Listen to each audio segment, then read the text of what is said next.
You are listening to a True North Eager Beaver Media Podcast.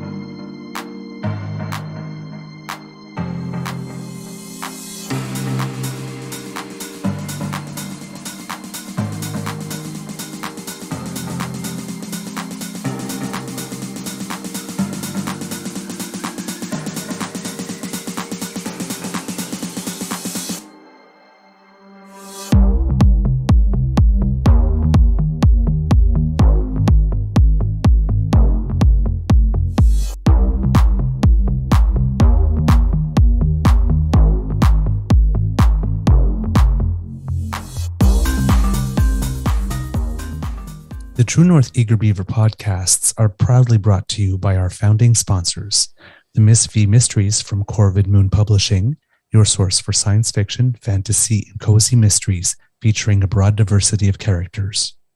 CanadianTarot.com, your uniquely Canadian online eclectic tarot community and forum, and the Peppermaster, hot pepper sauces made from fresh farm ingredients to thrill your taste buds and expand your mind.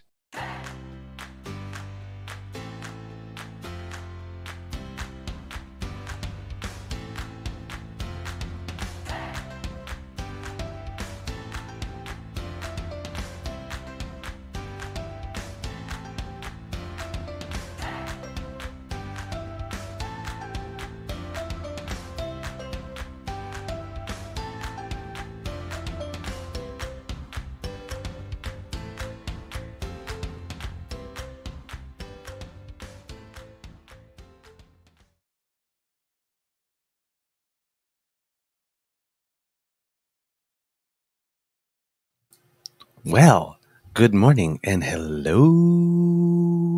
kids. Welcome to Season 3 and episode number 88, is it? Of the Daily Beaver here on the Crier Media Network. And kids, episode number 200 of the Daily Beaver. Our counter says 201, but our first one was a teaser, so we don't really count that. So, yes, 200th episode. Thank you for staying with us. Woohoo! We're 200 years old. Looking pretty good.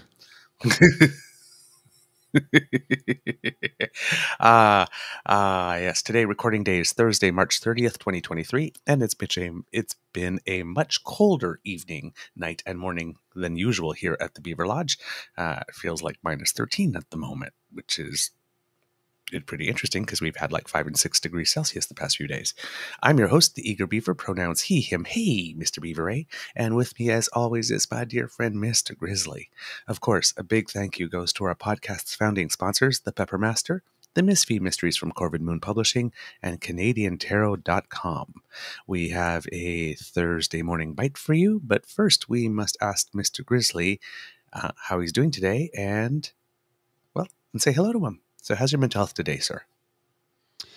Good morning, Mr. Beaver. How are you? I'm very well, thank you. Good. Celebrating. Celebrating. What's the celebration for? Give me your news first, and then I'll go. Okay. Well, I'm feeling mentally pretty good. Physically, not terrible, but I do have a migraine starting. I can feel it right now. Yeah, so it's going to be one of those days, you know. Yay. It is what it is. I might have to put on some sunglasses in a minute because I've got all these lights on me. And yeah. It's not pleasant right now. Yeah, I can tell by your eyes, actually. Yeah, it's really unpleasant. Yeah. I am celebrating because mixed doubles curling. We're in the playoffs. Mm-hmm. And the way that our league is formed is we've got 3 groups, A, B, and C, and we play several rounds. And at the end of a round, if you're top 2 in your group, you go up a level. If you're bottom 2, you go down a level. Mm-hmm. So we finished top 2 in B, so we're going up to A. Given that it's the playoffs, they asked us, do you want to play the A playoffs or the B playoffs? We got the choice. If we played A playoffs, our reward for finishing second in B was playing the top team in the entire league in round 1. Okay. not really enticing. Yeah, but it's a challenge. It's a challenge. Or if we stayed in B, then we play Team C1. Okay, no problem, which we would have a good chance. But turns out that Team C1 was that team that I was complaining about earlier this year that had that guy that when he replaces someone who's gone, he's a ringer. Right. Yeah, the guy he replaces was in Hawaii. So play the best team in the league or play the best player in the league. We won. Oh, cool. We've never beaten them, ever. Like, not even close. We step on the ice and the match was already over. We're playing with them. Like, we get beat by a lot. We won. We won. So round 2, here we come. Woo! Miracles do happen. Miracles do happen. We won 2 ends. We scored 4 twice. Okay. Who knows? So we don't do things small. If it's not 4, we don't want the points. It's just how we roll. If you say so. So yes, but anyway, yeah, round 2. Ooh, so we are semifinalists. Last year we won C, and now we're at least, well, we're second place at the end of the year, and we're now an A division team, and we are now at least semifinalists in B. Progress. We're getting better. I got to jump out for a second. I'll be right back. Okay. Good morning, Kits. Good morning, Kit Linda M, Kit Elaine, Kit Jen, Kit Ellen, Kit Daniel, Kit Saucy. It's so lovely to see all of you. Thank you very much, and thank you for celebrating and sharing in my joy. In the headlines, there's lots of things going on. Of course, the government is out selling its budget and making announcements. Israel seems to be in a big amount of trouble. Prime Minister Netanyahu has canceled his plan to basically overtake the judiciary. They call it a judicial reform package in Israel. And it seems that he's had to give a concession to somebody in his cabinet who goes by Ben-Gvir, who is very extremely to the right, very much extremely to the right, and doesn't seem to have any love whatsoever for Palestinians. So they basically, the price for suspending this temporarily while they try to negotiate with opposition parties something a little better was to make this Ben Gvir guy in charge of a special militia that's just his. Well, if you give a man like that a toy like that, not good things are going to happen. So that doesn't seem to be doing very much to quell the protests that are now in their 12th week and have been having tens of thousands. So that's a little scary at the moment, that the concession for stopping for the moment. And it doesn't really look like Netanyahu wants to stop with his judicial reform plan. He's just trying to find a way, I guess, to smooth off some of the edges, try to get a little extra opposition input. But the reason that people of Israel are really concerned about this is that, as we mentioned on yesterday's show, that Israel doesn't have a constitution. I haven't been able to do much research, and I don't know why that is. All I've been able to find is for historical reasons.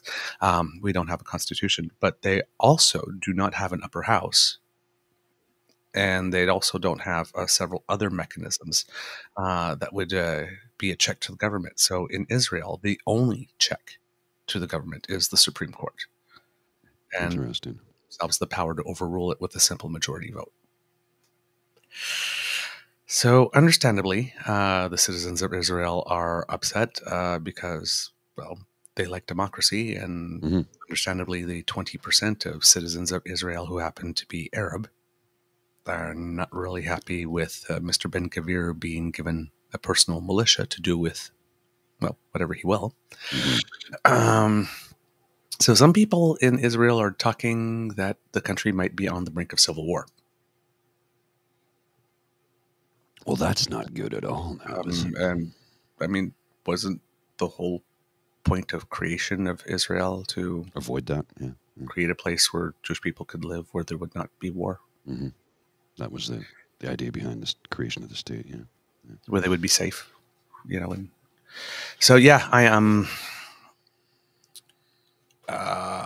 I don't know enough about this Middle East stuff to be able to comment intelligently, and in a way that's, sensitive and takes into consideration, thousands of years of historical. I mean, I'm just not versed. All I see is that politically, I'm just seeing a man doing whatever he needs to do to keep his butt out of jail. So and he's selling out his entire democracy. Well, I mean, that's what narcissists do, right? Yeah, there might be more to it. Like I said, I'm not well versed, but it's a scary time because Israel, which is a bastion of democracy in that entire region, decides that it's going to dispense with it. Yeah, not a good thing, right? I have some positive news. All right. Learned this last night. Your volume's a little low, sir. How about now?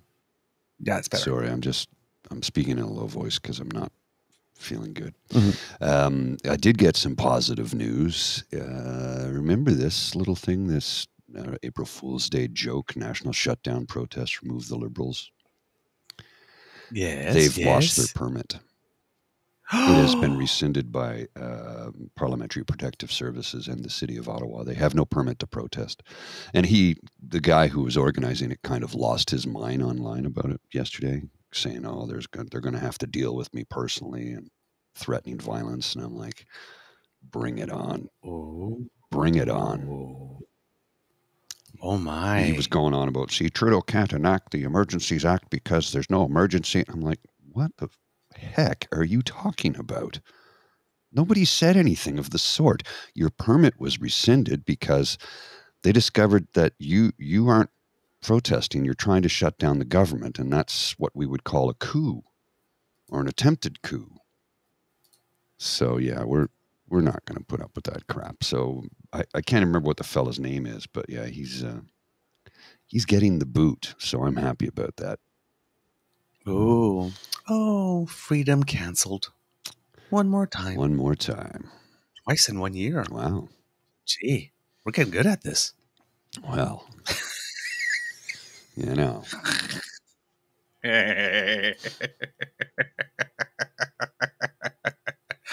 Oh, poor baby. You're going to have your anniversary celebration somewhere else. Well, just, so sad. Sorry, poodle. Next. Okay. It seems that thank you. Next, Danielle Smith, old Danieller. Well, it seems that she got a little bit of case of Casey Madhu disease. Oh. Remember Casey Madhu, Mm-hmm. former Minister of Justice, who got a speeding ticket, who decided that it was probably a good idea to pick up the phone and call the police and basically pull a, do you know who I am? And are you sure you didn't give me this ticket because I'm black? Mm. Mm-hmm. Well, it seems that there's a man named Artur Polyak, I believe it is, Artur Pawlowski, who's been charged with criminal mischief, among other things, as a result of, I believe it was the plot at Coots. I'm not sure if he was associated with the plot itself or just criminal mischief. But it appears that the darling premier, using her absolute best judgment, decided that she should take a phone call from a man who was criminally charged and discuss his case with him. Yeah, she's in a lot of trouble for that one, and I'm here for it, to be honest with you. I'm completely here for it. Yeah, that alone, that alone is not good. It's bad. Not at all. But it seems that the NDP had some video of the call that they released. And in the call, she is heard saying that she discussed COVID charges, quote, almost weekly with justice officials. Mm-hmm. And that she was very sympathetic to his plight.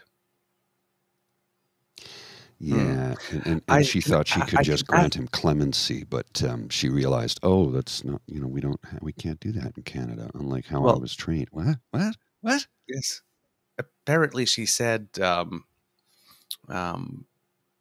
she doesn't have the power to pardon like in the United States, but quote, I can ask our prosecutors, is there a reasonable likelihood of conviction, and is it in the public interest? And I assure you, I have asked them that almost weekly ever since I started here. Right? Or I got started here. Almost weekly. Now, whether or not she did, we don't know. She's publicly representing to people who are in trouble with the law that she has. Now, she may have not been doing anything wrong. People are saying that none of this is illegal per se. It's very ethical. Unethical for sure. But, if she actually did do it, it's wrong. If she's not doing it and is just telling her constituents, yeah, I will do that, leave that with me, and then won't, well, that's wrong. Oh, yeah. But number one, before any of this, because she's sitting there going, says, oh, well, I didn't talk to like actual Department of Justice officials. I only talked to the Attorney General, the Deputy Attorney General about that case.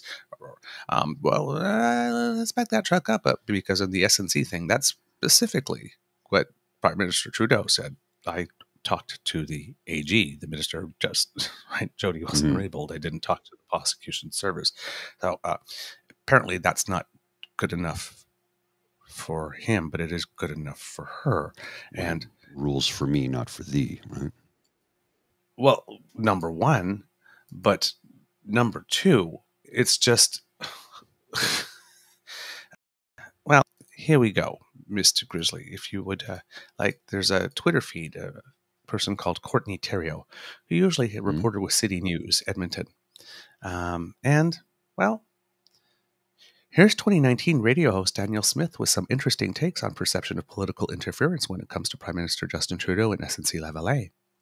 Also in 2019, on the SNC-Lavalin Jody Wilson-Raybould controversy, Smith argues the Justice Minister should be fully independent of the government, citing the UK approach, and suggests the appearance of pressure and fallout should lead to a Mueller-style inquiry. Oh, okay. And then Smith's 2019 remarks are of note as the SNC-Lavalin controversy seemed in part to guide her approach to dealing with the COVID prosecution of Pulaski and others. Yeah. Oh, so when Justin does it, it's wrong, but when I do it, it's okay. Meritorious of a Mueller-style inquiry. But when you do it, it's, oh, no, it's not so bad because I was only speaking to the Attorney General, but after you told someone that you've been talking to officials. Yeah. I'm not saying, weekly, I'm just saying. Since you got started here, like this was one of your first priorities. Yeah.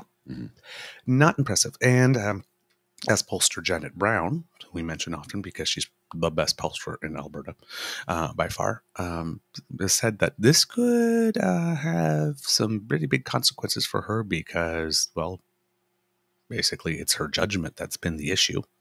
Look, we've been saying she's a corrupt... This is not good judgment. No, she's a corrupt individual who, she doesn't believe in science to begin with. What was one of her first statements? The unvaccinated are the most persecuted people I've ever seen in my life. Oh, lady, please. Yep. Please. They're not even the most persecuted people I've seen in the last half hour. Fuck. Just some people, man. They just want to cry and whine and go, me. I'm so hard done by in my $190,000 a year job where my housing and everything is paid for. I'm biting my tongue. I'm not going to drop F-bombs. It's just sort of I'm trying not to. I'm going to reserve them for surgical strikes when they're needed.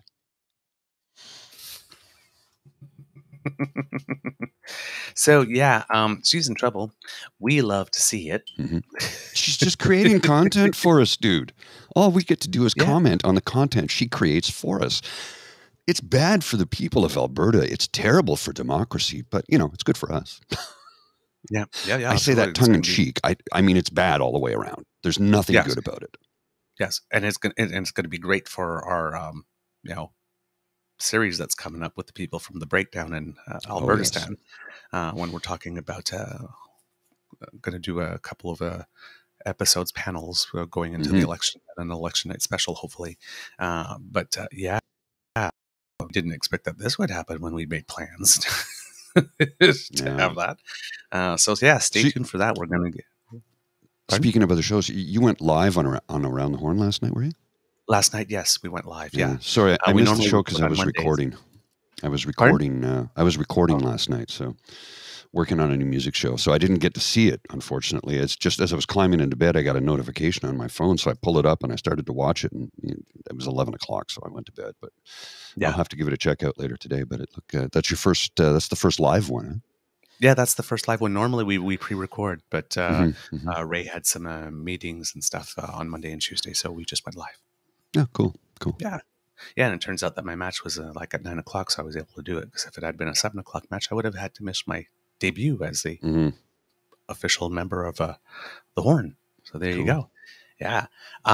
So with Danielle Smith, we have this article here from the CBC. It says that the phone conversation between Smith and Arthur Pulaski happened in early January, just weeks before his trial in Lethbridge on February 2nd. So just weeks before his trial, too. Great timing. She had, as we say often on the show, a premier, an MP, prime minister's most valuable asset is their time. She had 11 whole minutes for him and for this. Oh yeah, I listened to it. It was that's a significant amount of time. Pulaski. It took me several times to get through it. I'd play about 2 minutes. I'm like, I can't take this. I had to pause it and walk away for a bit because I was getting enraged by the second just listening to this garbage. So Pulaski faces charges of criminal mischief and an offense under Alberta's Critical Infrastructure Defence Act related to last year's Coutts Alberta blockade. A judge is set to deliver a verdict in early May. CBC obtained a full copy of the recorded conversation and has verified it, as opposed to other recent leaks that are not necessarily verified. Just sliding that in there. Not saying, just saying, Just saying. You do with that information what you will.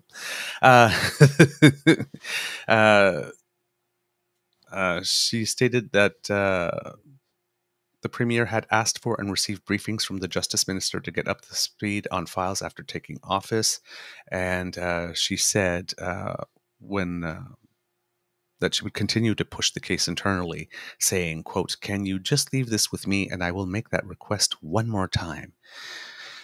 Sounds very much like Donald Trump saying, just say there was some scandal and leave the rest to us. I'm very sympathetic, she added on the recording. It was a political decision that initiated this, but it can't be a political decision to end it. That's what I'm finding very frustrating. She's telling this to other constituents, that as Premier, she already believes it was a political decision before the court case even goes. This is not good. No, it's not. Not good.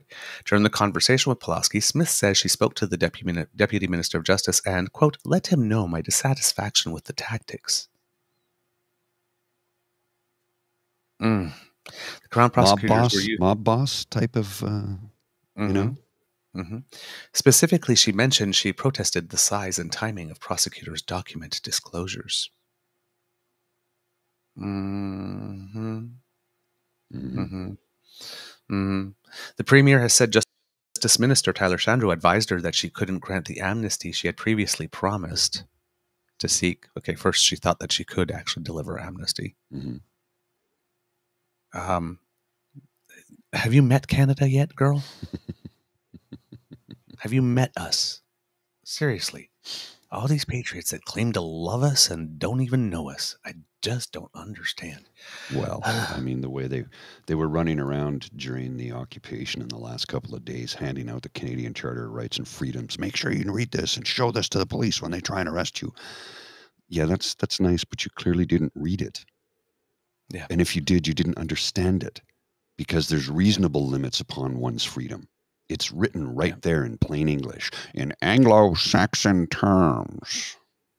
Yep. And then here's a killer quote.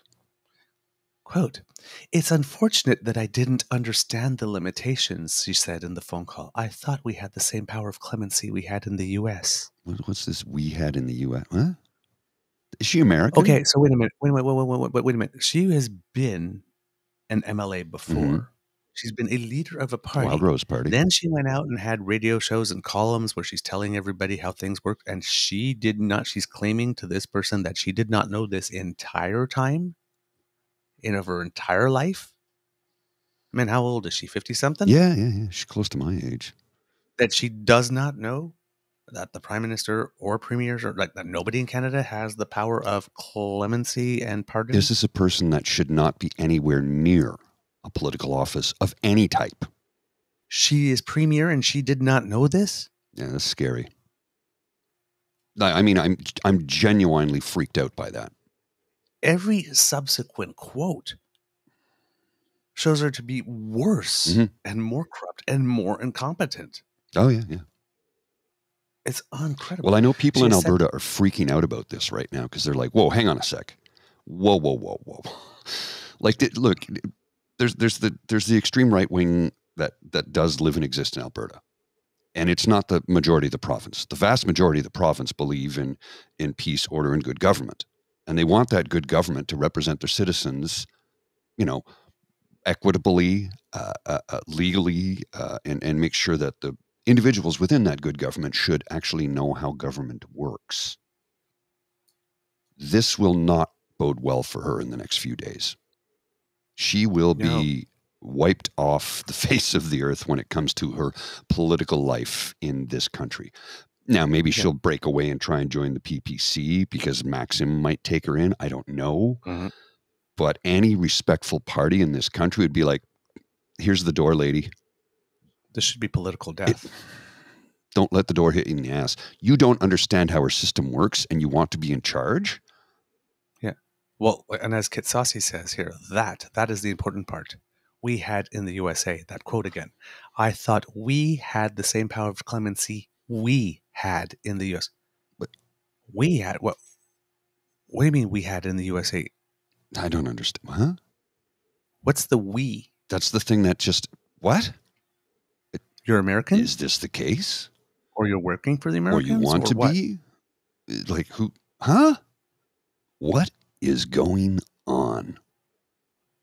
Like, what is happening? Rachel, if you're listening. Oh, don't worry. Rachel's all over it.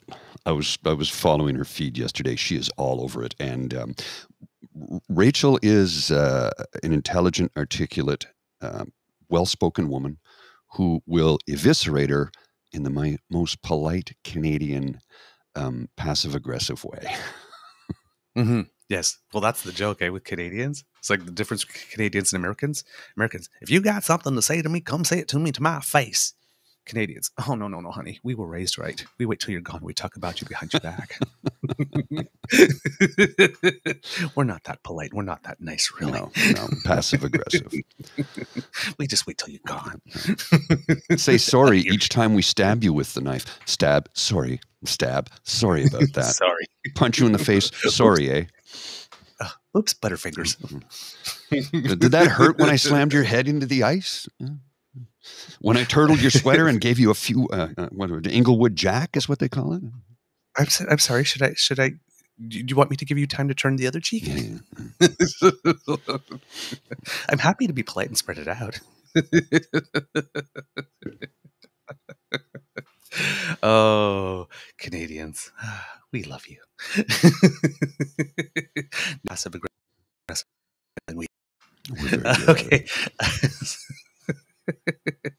So yeah, now of course she continuously denies that she or her office engaged in any inappropriate conduct, but taking that damn phone call alone was inappropriate conduct. Telling people that Mhm. you're contacting prosecutors almost weekly is inappropriate conduct.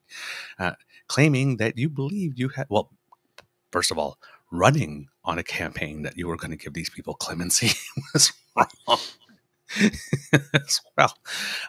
So yeah, I know. Quote, as I have previously stated, I had my staff work with the Ministry of Justice to determine if anything could be done to grant amnesty for those charged with nonviolent, non-firearms, COVID-related charges. Oh, okay, so you didn't talk with the Ministry of Justice, but you just had your staff. Uh-huh. Ooh, 1 degree of separation. Oh, yeah. Thank you for putting Directed all the that effort to staff. trying to bury that. Yeah. It's like, ooh, maybe I shouldn't be seen doing it personally. I'll tap some staff to go do that. That'll make it okay.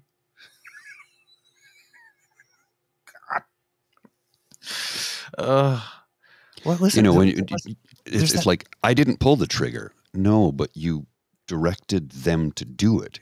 You're equally as culpable. Correct me if I'm wrong. Under the eyes of the law, I believe you can be charged with the same I've got crime. a run. I've got a Run DMC song in my head. It's Dumb tricky. girl, dumb Oh, girl. I thought you were going to say tricky. Just, oh man. Well, I mean, she is a woman, so we'll call her dumb woman instead because she's I not a know girl. it's not. But She's not a I girl, but I I know, mean, I know, I know. I'm just, come I'm on, man. pedantic. You know that. Yes, I know that. No, that's true. But I'm calling women girls and stuff like that. And I It's get, it's a come on.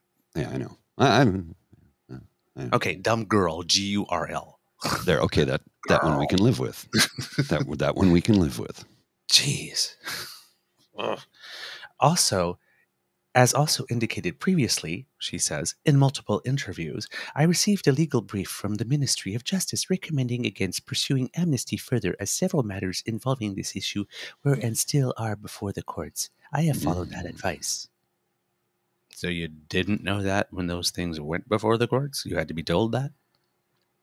Like, Apparently, you're in politics. You haven't seen enough politicians throughout your entire life come to the mic and say, I can't answer that. That's before the courts, or I can't answer that. There's an investigation, or I can't answer that. Right? Which is like 50% of the reason. I don't watch the news. Mm-hmm. Which is like 50% of the reason sometimes the government officials call for investigations or whatnot and have them go, because then they can say for 3 months that they can't talk about it and hope that it will die down and people will move on to other things. It's like, oh man. When asked if the recorded conversation would affect Pawlowski's criminal case, defense lawyer Sarah Miller said her client had no comment. Oh, now he's not talkative. Oh, okay. Irfan Sabir, the NDP's justice critic, reiterated his party's demands for an independent investigation into allegations of judicial interference by Smith and her staff. He said there are many troubling aspects of the phone call, from her, quote, almost weekly, unquote, discussions of the case, with Alberta Justice to hear her speaking with Pawlowski at all. He is quoted as saying, it is deeply inappropriate for the Premier to be having this conversation with someone facing criminal charges. That she greets him with such admiration says a lot about who Danielle Smith is. Ooh. yeah. That's like putting the knife in, giving a twist, and lifting up. Well, he's a look. He's a hateful person. He's preached hate. He's preached anger. He's preached. Oh, he's a pastor too, by the way. Yeah, LGBT. Another one. He's against basically the existence of anybody who's a member of the alphabet mafia. If you got the vaccine, you're going to die and go to hell in 3 years' time. Oh, wait a minute. I had my first shot 3 years ago. So any minute now, according to him, I should shuffle off this mortal coil. Yeah. Now, Smith repeatedly mentions in the phone call that a certain Rob Anderson, the executive director of the Premier's office, was her main official active on these prosecution files. Quote, Rob Anderson has been doing most of my work with justice in pushing this along. I have a feeling that there's going to be much demand for interviews with Rob Anderson all of a sudden. Mm. Hmm? In a statement, Anderson described the CBC's pursuit of what he termed defamatory attacks as disgusting. Mr. Grizzly, should we have a political and media literacy moment? I believe we shall. It's only defamation if it's not true. This was moment, your True North Eager Beaver public. This moment has been brought to you by our title sponsor, Eleganza. Woo! Maybe we should get the folks at CanadianTarot.com to pull some cards to find out what's in Danielle's future. My role on the file was to ask for a legal opinion from the Ministry of Justice on what options were available to grant amnesty for those facing nonviolent, non-firearms-related COVID charges, Anderson wrote in a statement. I obtained that legal opinion from the Ministry of Justice and provided it to the Premier's request. Okay, now come on, bullshit. Mm-hmm. Okay, if she didn't know, you know. Yeah. Rob Anderson, because you're the executive director of a premier's office. Like, if she is too dumb to know, you are paid to not be too dumb to know. Okay? I got nothing on that one. I'm sorry, but that's just the way it works. Right? The politician might not be aware of absolutely everything and all the ins and outs and regulations, but the person who's running the office has to be. Because the two most frightening words in politics when you're working for a politician are politician or minister or vulnerable. Put the title of the person you're working for, put the word vulnerable next to it. If you do this, this will make the minister vulnerable. And people panic. That was my number one way of getting my way when I needed something. I just put the words minister vulnerable into something and get people to talk. So,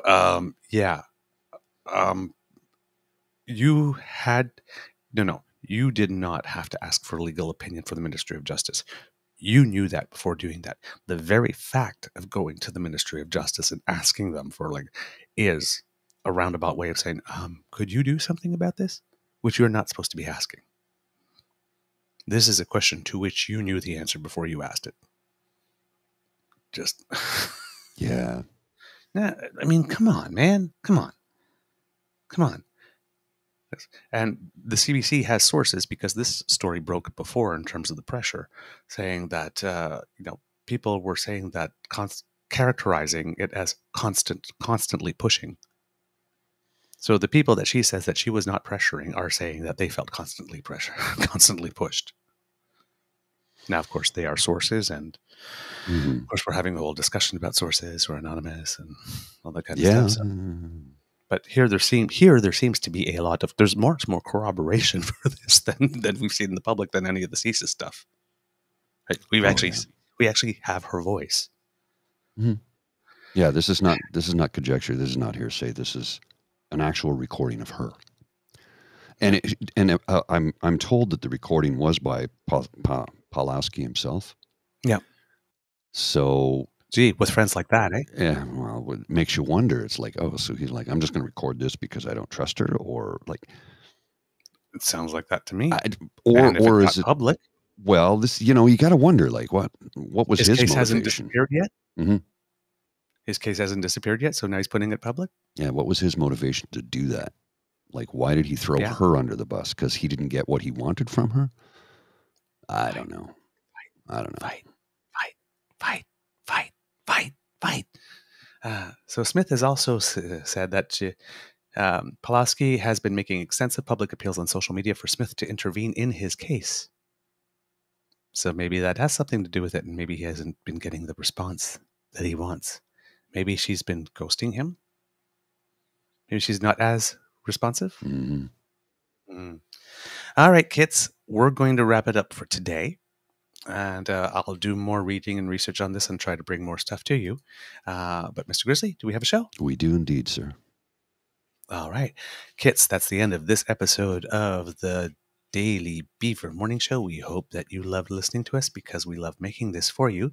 Remember that sharing is caring and that word of mouth is priceless. So please let your peeps know about us. And because democracy is something that you do, particularly if you live in Alberta. Yeah, you might want to write your MPs, your MPPs, your media people, and make sure that somebody doesn't yell squirrel and move this off the front page.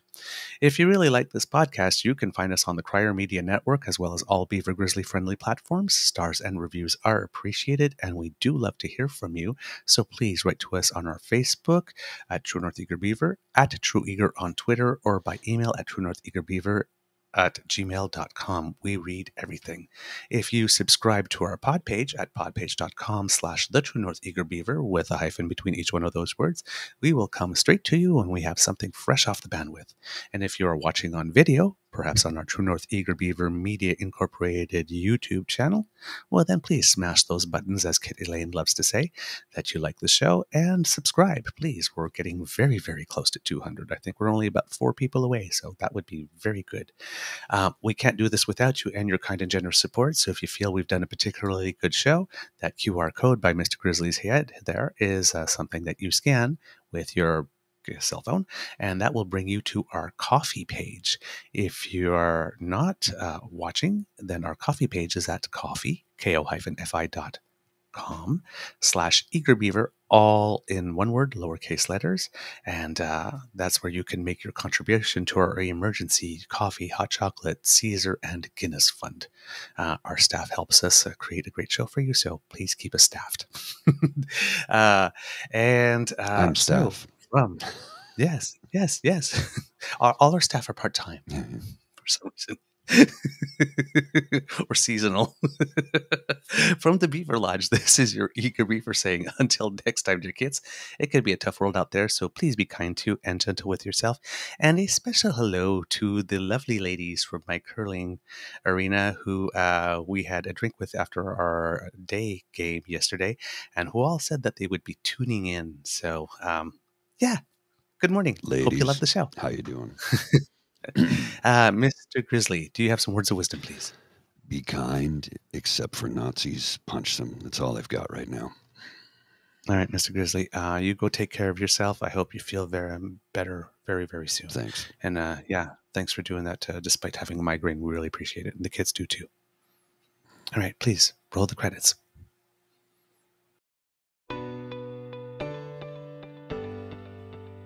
You are listening to a True North Eager Beaver Media Podcast. The True North Eager Beaver podcasts are proudly brought to you by our founding sponsors, the Miss V Mysteries from Corvid Moon Publishing, your source for science fiction, fantasy, and cozy mysteries featuring a broad diversity of characters. CanadianTarot.com, your uniquely Canadian online eclectic tarot community and forum, and The Peppermaster, hot pepper sauces made from fresh farm ingredients to thrill your taste buds and expand your mind.